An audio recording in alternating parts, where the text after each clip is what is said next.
All right, let's get these on here.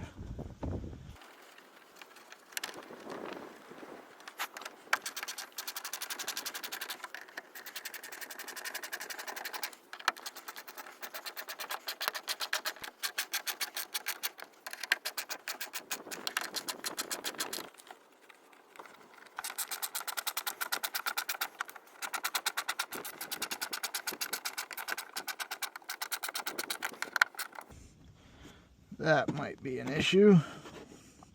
It's okay, I can trim a little bit off right there. We'll see.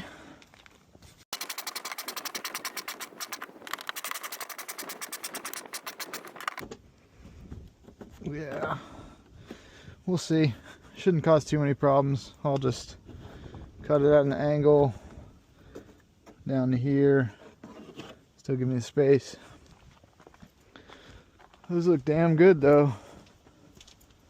So I ended up pulling these out as far as I could go, giving me more clearance up here.